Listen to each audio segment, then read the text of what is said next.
오늘 은혜 받으실 하나님의 말씀은 이사야 43장 19절에서 20절 말씀입니다. 이사야 43장 19절에서 20절 말씀을 다 같이 봉독하시겠습니다. 보라, 내가 새 일을 행하리니 이제 나타낼 것이라. 너희가 그것을 알지 못하겠느냐? 반드시 내가 광야의 길을 사막의 강을 내리니 장차 들짐승 곧 승냥이와 타조도 나를 존경할 것은 내가 광야의 물을 사막의 강들을 내어 내 백성 내가 택한 자에게 마시게 할 것임이라. 아멘. 할렐루야. 너무나 감사합니다. 우리 사랑하는 양수호 목사님 이렇게 귀한 또 교회에 와서 함께 예배할 수 있다는 것만 너무 큰 감동이고 큰 은혜인데, 저는 설교하지 않겠습니다. 저는 설교하는 자가 아니라 그냥 간증 삶을 함께 하셨던 그 주님이 어떤 분이셨는지, 어떻게 하나님 나를 아프리카로 이끄셨는지 뭐 이런 과정들을 좀 나누면서 이 아침에 하나님의 마음을 같이 느껴보는 시간 가졌으면 좋겠다 하는 마음으로 서게 됐습니다. 여러분, 주님 사랑하시죠? 주님도 여러분 너무나 사랑하는데 그 사랑하시는 정도가 어느 정도냐면, 주님 그렇게 구약에도 말씀하시잖아요. 마음을 다하고 뜻을 다하고 힘을 다하고 성품 다해서 주 너의 하나님을 사랑하라고 말씀하시잖아요. 그렇게까지 꼭 사랑해야 되는가라고 싶을 정도로 주님이 요구하시는 이유는 주님이 우리를 그렇게 사랑하시기 때문인 줄로 믿습니다. 너무 사랑하게 되면은 자기 자신도 내어줄 수 있는 것처럼, 제가 아프리카를 가게 됐던 그런 계기들도 어떻게 보면은 주님을 너무나 사랑하다 보니까 가게 되지 않았을까, 그런 생각을 하게 됩니다. 제 이름이 남광우잖아요, 그죠? 원래 저희 아버님이 너무 좋은 이름으로 져주셨어요. 남쪽에서 빛으로 돕는 자, 이런 뜻을 갖고 있는 이름이거든요. 그래서 제가 가 있는 장소도 남아공, 그래서 굉장히 뭔가 비슷한 느낌이 있잖아요, 그죠? 예. 그래서 원래 제가 제 이름 남광우가 원래 현지어로서 꼬사라고 그러는데, 여러분 만델라 대통령 기억하시는지 모르겠어요. 27년 동안 옥살이 하셨던 분이셨는데 그분이 부족이 꼬사 부족인데 그 부족에서 제 이름을 어떻게 부르냐면은 에리씨 꼬아냐, 이게 제 이름이에요. 따라 볼까요? 에리씨. 자, 네 보세요. 네에서 클릭을 해야 돼, 소리를. 네. 에리씨 꼬아냐. 예, 제가 얼마나 힘들었는지 아시겠죠, 아프리카에서. 다시 새로 태어나는 게 제일 낫겠다. 이거 언어를 배운다는 건 도저히 보통 일이 아니구나 싶을 정도로 굉장히 어려웠어요. 근데 여러분, 아프리카에서 정말 놀라운 것 중에 한 가지가 뭔지 아십니까? 예배를 드릴 때 얼마나 뜨거운지 몰라요. 예배를 드릴 때 뭐 좌우 옆에 있는 사람 신경도 안 쓰고, 아프리카 예배는 여러분 아시는 것처럼 그냥 서서 찬양하거나 앉아 있는 게 아니라 춤을 춰요. 춤을 추면서 막 찬양하거든요. 제가 아프리카에 있는 동안에 예배를 드린다는 게 얼마나 큰 특권인지를 저는 너무나 많이 배우기 시작했습니다. 그리고 예배 드릴 때 사람들 신경 쓰지 않고 하나님을 전심으로 예배한다는 게 어떤 건지를 많이 배웠어요. 그래서 오히려 선교하러 갔다가 제가 선교를 당하고 온 사람, 오히려 예배에 하나님의 임재가 무엇인지 많이 느끼고 오게 됐습니다. 저의 삶을 보면 한국을 떠난 지가 벌써 횟수로 따지면 26년이 됐습니다. 20년 넘게 살다 보니까 여러분, 한국이 오히려 낯설게 느껴지고요. 오히려 흑인들만 보면 왜 이렇게 친근감이 있는지 너무 반갑고, 여러분 아프리카 분들 보면 되게 까맣잖아요. 근데 밤에 만나면은 이빨이 하얗기 때문에 막 웃으면은 되게 그렇게 이쁠 수가 없어요. 막 이렇게 웃으면 밤에 만날 때 더 반가운 사람들, 그 사람들이 아프리카 사람들인데, 이분들과의 삶을 나누면서 전도하게 됐고, 하나님께서 또 6명의 제자들을 세우게 해주셔서 또 이분들이 각자 교회를 맡아서 사역하게 되고, 또 저희가 부족하지만 아프리카 저희 교회도 선교사를 파송하는 교회가 됐습니다. 저희 교회가 그렇게 크진 않지만 저희가 열방 선교교회가 말라위에서 또 짐바브에서 부룬디에서 여러 나라에서 돈을 벌기 위해서, 마치 미국과도 같이 돈 벌기 위해서 오신 많은 이주민들이 있는데, 그분들이 신앙생활을 저희 교회에서 하게 됐고, 또 좀 은혜 받게 되면서 다시 본국으로 선교사로 파송이 되는, 그래서 아프리카 그 말라위에서 그 교목하게 되고요. 지금 현재 저희가 돕는 몇몇 그 초등학교가 있는데 그 음파한데라고 하는, 또 음칼란조카라고 하는 그 초등학교의 교목으로 지금 열심히 사역하고 있습니다. 여러분, 그 아프리카에서는 그 학교와 교회가 잘 분리가 안 됩니다. 교회가 학교고 학교가 교회예요. 그래서 그 아이들 보면은 한 반에 한 120명 정도 되는데요. 그 선생님 한 분이 책벌상도 없습니다. 바닥에 앉아서 그냥 아이들이 배우고 있고, 우리 옛날 6.25 동란 때 어려움이 있었을 때 너무 비슷한 그런 시기라고 보시면 되는데, 그 칠판도 없이 그렇게 오고, 또 그 아이들 너무나 굶주리고 학교에 오기 때문에 그 아이들을 그 초등학교를 지금 급식 사역을 하고 있거든요. 그 한 학교가 806명 정도 되는 아이들이었었는데 급식을 하면서 아이들이 부흥을 하기 시작한 거예요. 그래서 지금 현재는 1250명으로 늘어나게 되고, 그 산을 한 5번 넘어가야만 갈 수 있는 초등학교인데 그 학교에 여러분 아이들이요 그렇게 많을 수가 없어요. 그래서 또 거기서 음식까지 준다니까, 그 점심까지 준다고 하니까 그 학교가 부흥하고 교회가 부흥하고, 그래서 아이들이 그렇게 순수하게 교회 와서 예수님 믿게 되고 또 열심히 공부하게 되고, 그러면서 그 아이들의 마음속에 선교사가 누군지도 모르고 또 목사님이 누군지 모르지만 예수님은 누군지를 알게 되는 놀라운 역사들이 있습니다. 저 정말 감사한 게 뭐냐면요, 하나님이 저를 이끌어 주셔서 그 아프리카에서 저의 모습이 사라지고 예수님의 모습만 드러날 수 있도록 그렇게 인도하신 게 얼마나 감사한지 모릅니다.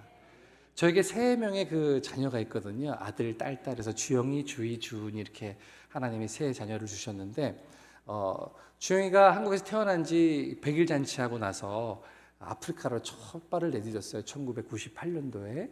그래서 그때 가서 4월 달이었었는데 그곳에서 돌잔치를 했습니다. 그리고 첫 딸은 또 아프리카에서 태어났어요. 그래서 제가 하도 남아프리카 공화국에 에이즈가 심해서 그 병원에 가서 오히려 에이즈를 옮아서 오는 경우가 많기 때문에 제가 아내와 상의 끝에 집에서 제가 애를 받았습니다. 제가 애 받고 탯줄 자르고 다 제가 했는데, 여러분 그 얼마나 감동이 있었는지 몰라요. 그 아이가 막 우는데 난 걔가 날 보고 웃고 있는 것 같은 거야. 제정신이 아닌 거죠. 예. 그걸 보면서 너무 기뻐가지고 그 아이 이름을 주님의 기쁨에서 주희라고 이름을 줘줬고요. 셋째 아이는 또 미국에서 그 5년 정도 공부할 때 볼티모어 순복음교회에서 잠깐 부교육자로 있었을 때 하나님의 아이를 주셔서 그 주님의 은혜 해가지고 주은을 해서 이렇게 3명의 자녀가 태어났는데, 그러다 보니까 아이들이 다 국적이 다른 거죠. 예. 메이드 인 코리아, 메이드 인 아프리카, 메이드 인 USA, 이 제품이 다 달라요. 그래서 이제 서로들 싸울 때마다 자기들 뭐 자기 제품이 낫다고 싸우는데, 제가 볼 때 다 똑같은데, 그 아이가 같은 것 같은데 그 아이들과 함께 지금도 아프리카에 있습니다. 여러분, 선교를 하면서 가장 큰 감동이 뭐냐면요, 많은 영혼들이 주 앞에 돌아오는 것도 감동이지만 그 자녀들이 자기의 삶에 대해서 고백할 때 얼마나 큰 감동이 있는지 몰라요. 저희 큰애와 둘째애가 저에게 아빠 저는 선교사가 되고 싶습니다, 그런 얘기를 하는 거예요. 그래서 특별히 이제 큰애가 그렇게 얘기하길래 너무 감동이었었어요. 근데 아빠가 맨날 힘들게 어렵게 사는 거 이런 거 보면서 되게 불평 많이 했던 친구였었는데 자기가 선교사가 되겠다는 거예요. 그래서 내가 너무 감동이어가지고 내가 어떻게 그런 마음을 갖게 됐는지 너무 놀라웠었죠. 그러면서 갑자기 신학을 공부하게 되고요. 아프리카에서 신학교를 졸업하고 나서 목사가 될 줄 알았어요. 저는요. 열심히 제가 선교사가 되겠다고 했으니까. 그럼 지금 뭐 하고 있냐면 부동산 업자가 돼 있습니다. 참 제가 이게 참 모를 일이죠. 그래서 내가 너 분명히 선교사 된다고 그랬잖아. 너 뭐 아빠가 존경스럽다는 둥 뭐 그런 말 하면서 갑자기 웬 부동산 업자? 그랬는데 저는 이렇게 뭐라고 해야 되죠? 그 자비량 선교사가 되고 싶다는 거예요. 자기가 돈 벌면서 제가 그렇게 사역하고 싶은데, 그래서 왜 그런 생각하게 됐냐? 그러니까는 앞으로 향후에 10년, 20년이 지나면 자기가 이제 사역하게 되고 막 필드에서 일할 때 보면은 그때는 굉장히 어려워질 거라는 거예요. 그래서 그때는 목사라는 직분보다는 자기가 더 평신도 직분을 갖고 선교하는 것이 낫다는 거예요. 그 말 너무나 감동적으로 제가 받았어요. 그래서 한마디로 아빠보다 네가 낫다, 네가 헐 낫다 그렇게 얘기를 하는데, 여러분 자녀들이요 제가 쓰는 영어보다 훨씬 잘합니다. 부족어, 현지인어를 너무너무 잘해요. 그러니까 참 제목들로 하나님이 키우셨다라는 생각이 드는 거예요. 처음에 아이들이 자랄 때마다 막 무시당하고 마치 이렇게 동양 사람들이 많지 않으니까 그 흑인들이 많이 무시하거든요. 무시당하면서 자라다 보면 그 사람들이 오히려 사람들을 룩다운해서 낮게 보는 경우가 많다 보니까 그런 일이 참 많이 있는데, 그래서 많이 아이들이 상처가 많습니다. 왜 우리 아빠 우리는 맨날 왜 퍼주기만 해야 돼요? 맨날 주기만 해야 됩니까? 뭐 이런 얘기 참 많이 했었어요. 그래서 아이들이 참 많이 반감도 있었고 힘든 일도 있었는데, 그러나 오히려 그런 과정들을 통해서 아이들이 깨닫게 됐던 건 뭐냐면, 하나님이 우리 가정과 함께 하시는구나, 그걸 많이 아이들이 깨닫게 되고 하나님이 지켜주셨구나 하는 것도 알게 되고, 하여튼 많은 일들이 있었어요. 그거 다 나누기가 참 어렵습니다.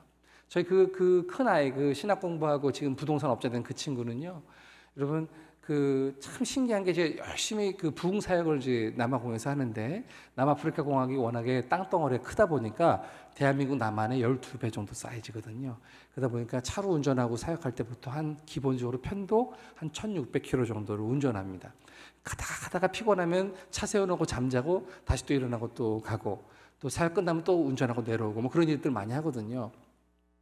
사역을 하다가 이 친구가 같이 아빠와 함께 그 사역지 가다가 잠을 자는데 그 모텔 같은 데서 잠을 잤었는데 2층 침대에서 떨어졌어요. 밤에 새벽 2시에. 그래서 이 친구가 떨어지면서 머리가 먼저 땅바닥에 떨어지는 바람에 그 뇌출혈로 코마 상태에 빠진 적이 있었습니다. 5일 정도를 깨어나지 못하고 그 응급실에서 지냈던 그런 시간들이 있었어요. 근데 너무나 놀라운 사실은 하나님께서 그 아들을 치료해 주셔서 다시 정상으로 돌아오게 되고 다시 회복이 됐는데, 아직도 사실은 그 5일간의 그 시간을 통해서 그때 그 기억이 상실이 되는 그런 아픔이 있습니다. 그래서 지금도 기억력이 없어요. 그때 기억이 없고, 그래서 그 단기 기억이죠. 쉽게 말하면 단기 기억을 상실한 채 약간 굉장히 어려운 시간들을 많이 보냈었습니다. 그러나 그 과정 가운데서도 하나님의 치유의 역사들이 많이 있었고요. 참 놀라운 것은 뭐냐면, 그곳에서 역사할 때, 기도할 때, 에이즈 환자들이 낫는 경우는 참 흔치 않지 않습니까? 그죠? 근데 그런 하나님의 그런 표적, 그런 사인이 필요했었나 봐요. 제가 능력 있고 훌륭한 종이어서가 아니라 하나님이 저를 통해서 그 에이즈 환자 2명을 치유하는 그런 일들이 있었습니다. 그래서 막 눈물을 흘리면서 자기 그 종이를 가져와요. 에이즈 포지티브였다가 네거티브로 바뀌었다는 것을 막 증명하면서, 목사님 기도해 주셔서 낫습니다 하면서 막 울면서 간증했던 그런 것을 경험할 때 얼마나 하나님의 그 은혜가 큰지 몰라요. 근데 실제로 선교사가 선교지에서 경험하고 체험하고 있는 그런 일들을 보게 되면 정말 가혹할 정도로 참 너무나 놀랍고 너무나 감당하기 어려운 일들이 굉장히 많이 있습니다. 굉장히 많아요.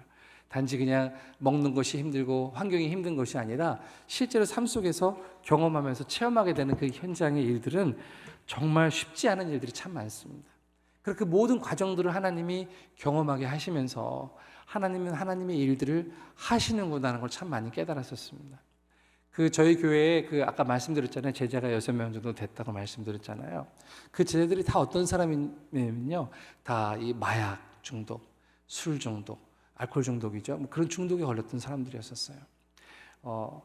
예배를 드리는데, 제가 하는 그 사역, 케이프타운에 있는 사역은 너무나 아름다운 그런 자연의 축복을 받은 곳인데, 그곳에 이 포도원이 있습니다. 포도원.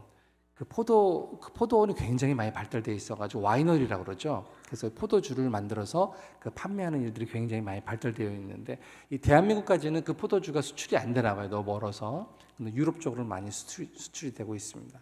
대부분 그 교인들이 소작농처럼 그 농장에서 일하는 사람들이 많았었습니다.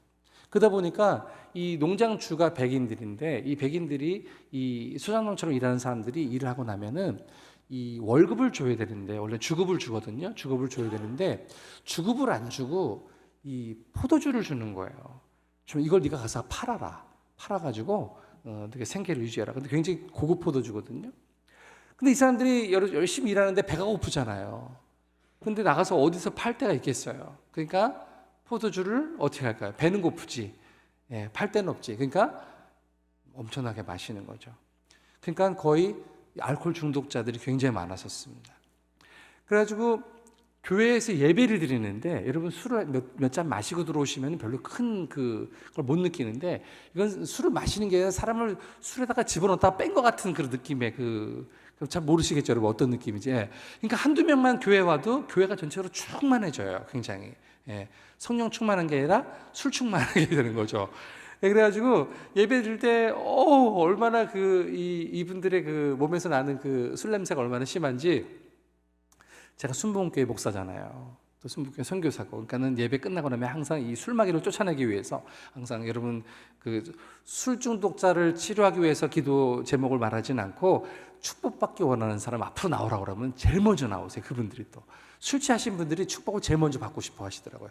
그래가지고 앞에 나오면 제가 또 열심히 예수 그리스도의 이름으로 막 한국말로 또 영어로 하거나 그 현지어로 하면 또 시험 들까봐 한국말로 이 술마귀는 떠나가라고 막 머리에 손 놓고 막 예시로 그냥 떠나가지않아 막 기도하거든요. 그럼 여러분 제가 얼마나 능력이 종인 줄 아세요? 제가 손을 얹는 족족 다들 쓰러지고 다 그냥 바로 그냥 하나님의 임재 가운데 다 입신을 하는 거예요. 예. 그래가지고 막 그 놀라운 역사들이 일어나는 거죠. 저는 제가 정말 능력의 종이라서 그런 줄 알았었어요, 사실은. 예.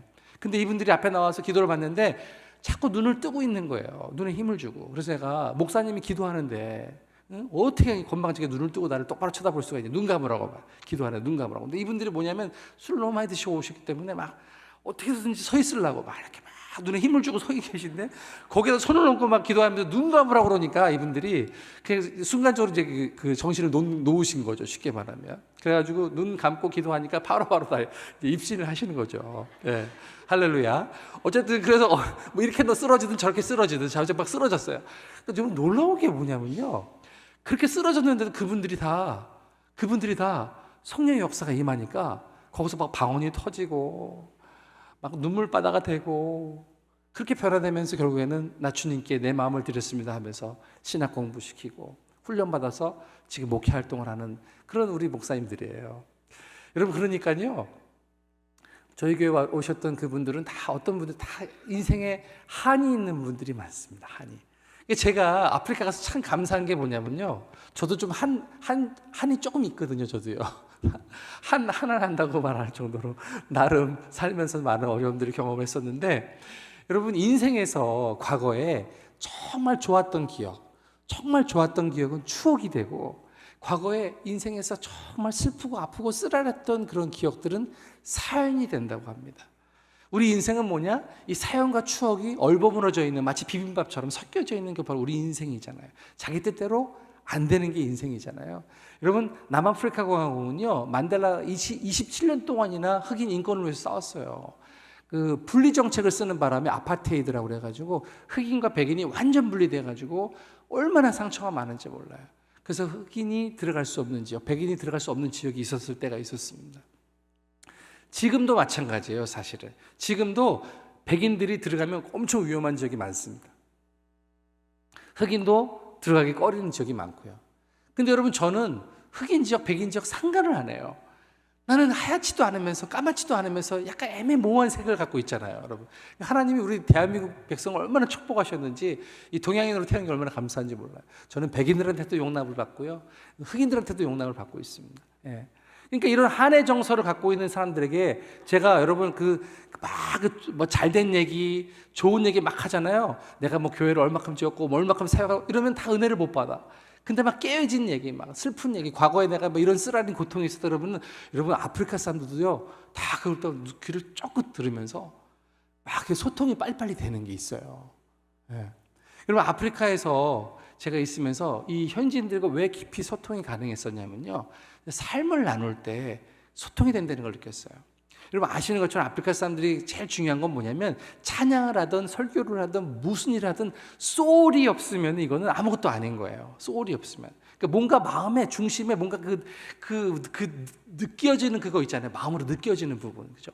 이게 정말 중요한데, 성도들과 소통을 할 수 있다는 것은 얼마나 감사한지 몰라요. 제가 아프리카를 가게 됐던 그 이유도요, 주님이 저에게 너 아프리카로 가라고 말씀하셨기 때문에 간 게 아니었었어요. 예배를 드리고 찬양을 하고 정말 깊이 있게 예배를 하다 보니까, 예수님께 가까이 가다 보니까 예수님 마음이 느껴지더라는 거예요. 그 마음에 울림이 느껴지더라는 거죠. 저는 제가 세상에서 가장 행복한 사람이라고 저는 생각하고 있거든요. 여러분 행복하십니까? 여러분 진짜 행복한 게 뭔지 아세요? 제가 내린 결론이 그 어디서 찾아볼 수 없는 제가 스스로 내린 진짜 행복의 조건이 뭐냐 한번 따라 봅시다. 마음의 소리를 들을 수 있는 사람이다. 그러니까 진짜 행복한 사람이 누구냐면 상대방의 마음의 소리를 들을 수 있는 사람이라고 저는 생각을 해요. 주님께서 아프리카 가 이렇게 말씀하시면 얼마나 편하셨을까요? 근데 그렇게 말씀 안 하시고 이사야서 말씀을 막 읽는데 갑자기 이런 말씀이 눈에 들어오는 거예요. 누가 우리를 위해서 갈고 이렇게 말씀하세요. 그냥 가라고 하면 편할 텐데 주님이 그러시는 거죠. 누가 우리를 위해서 갈까? 이렇게 말씀하시는 거예요. 참 독특하신 분이세요, 그분은. 그래가지고 마음을 막 비춰주시는 거죠. 그러니까 주님 마음이 느껴지니까 주님 어디에 그렇게 관심이 있으세요? 그러니까 주님 손가락 끝이 보이기 시작하는 거예요. 주님이 어디를 향하고 있는지를 느껴지는 거죠. 거기가 아프리카더라는 거예요. 그래서 결국에는 갈 수밖에 없었던 거죠. 주님의 손가락 끝이 어디를 향하고 있는지, 주님의 시간표가 지금 어디에 있는지를 느껴지니까 헌신하지 않을 수가 없었던 거죠. 여러분, 그 20년 넘는 그 시간을 보내면서요, 많은 어려움의 시간들이 있었는데 그 중에 한 정말 많이 어려운 그런 순간은 저와 함께 열심히 사역하던 저희 아내가 1년 전에 먼저 하나님 나라에 갔습니다. 오랫동안 그 암으로 그 고통당하고 한 11년 정도 많이 어려웠었어요. 많이 힘들었었는데 먼저 떠났어요. 근데 저희 아내의 그 삶을 봤을 때 마지막 순간까지 끝까지 주님을 사랑하기에 선교지에 있을 수 있었던 사람, 끝까지 포기하지 않는. 제가 얘기했어요. 당신 이제 한국으로 들어가서 생활했으면 좋겠다. 한국에서 좀 계속 좀 몸을 좀 많이 요양했으면 좋겠다 말했을 때, 여보 나는 아프리카에 가지 않으면 나는 삶에 소망이 없다고 생각해요. 그러는 거예요. 자기의 삶에 의미가 없대요. 아이들이 너무 보고 싶다는 거예요. 여기서 말하는 아이들이라는 건 저희 아이들을 말하는 게 아니고 그 아이들, 현지에 있는 아이들이었었어요. 그 아이들 너무나 소중하고 그 귀하게 봤었거든요. 그 아이들을 위해서 삶을 드리고 희생하면서 나갔어요. 제가 지금 여러분들에게 나누고 싶은 거는 제가 얼마나 어렵습니다 이걸 말씀드리는 게 아니고요. 여러분 광야의 길을 내시고 사막의 강을 내신다고 말씀하셨잖아요. 그거 어떻게 하시는 줄 아세요? 내가 광야 길을 걸어갈 때 그곳에 길이 만들어지고요. 내가 그 광야에서 그 사막에서 예배 드릴 때 내 안에 있는 생수의 강물이 흘러나와서 그 사막에 강물이 만들어지더라는 거죠. 제가 아프리카를 돌아가면요, 저의 아내는 떠났지만 저의 아내의 흔적을 발견해요. 현지인들의 눈들을 보면서, 현지인들의 삶을 보면서, 그들의 변화된 삶을 보면서 저희 아내의 모습을 봅니다. 여러분, 희생하고 섬겼던 그 모습, 한 번의 짧은 인생으로 그냥 떠나버린 것이 아니라 성경에 말씀하고 있는 것처럼 하늘의 미랄이 땅에 떨어져 죽지 아니하면 그대로 죽으면 많은 열매를 맺겠다고 하셨던 그 말씀이 그대로 이루어지는 것을 보면서, 그 현지인들을 보면서 하나님이 정말 그렇게 살아계시는구나, 저희 아내가 그렇게 살아있구나 하는 걸 느낍니다. 여러분, 저는 여러분들에게 도전해 드리고 싶어요. 여러분, 우리의 짧은 인생 속에 정말 하나님의 기쁨이 되고 하나님의 소망이 되기를 원하십니까? 우리는 주님께 집중하면 됩니다. 우리의 마음을 십에 드리고, 주님 나는 주님의 것입니다, 주님 전 그렇게 삶을 주님과 함께 살고 싶습니다 고백할 때 하나님의 일을 이루시는 줄 믿습니다. 여러분, 제가 여러분 아프리카 오라고 말씀드리는 게 아니에요. 여러분은 한국에서 여러분이 있는 곳에서 주님께 그렇게 주님 앞에 그 울림을, 삶의 울림을 갖고 사는 인생이 된다면 여러분을 통해서 하나님은 이 한국 땅에 광야 같은 나의 삶 속에 길을 만들어 주시고, 사막 같은 내 현실, 정말 아무런 소망이 없어 보이는 것 같은데 그곳에서 나를 통해서 하나님은 강물을 만들어내시는 줄 믿습니다. 저는 아프리카에서 그 일을 계속해서 하겠습니다. 여러분, 저를 생각나실 때마다 기도해 주시고요. 여러분, 계속해서 중보하시면서 우리가 함께 주님 오신 그때 같이 기쁨으로 주님 맞이하는 놀라운 축복된 자녀로 살아가게 되기를 주님의 이름으로 축복합니다. 기도하겠습니다.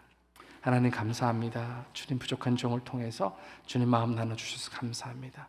주님이 나를 광야로 이끌 때 아무도 그 광야로 가고 싶어 하지 않지만 그 땅에서 비로소 만나게 되는 하나님의 놀라운 영광, 나를 통하여 그곳에 길을 만들어 주시고 나를 통해서 생수의 강물이 흘러나올 수 있도록 성령님 일하여 주셔서 감사를 드립니다. 우리 사랑하는 권속들의 삶에도 말씀하여 주시고 우리 성도님들의 한 심령을 통해서 광야의 길을 만들어 주시고 사막의 강을 만들어 주시옵소서. 주님께로 집중합니다. 더 주님 사랑하기를 원합니다. 주님 우리의 삶 받아 주시옵소서. 주의 뜻 이루어 주시옵소서. 예수님의 이름으로 기도드립니다. 아멘.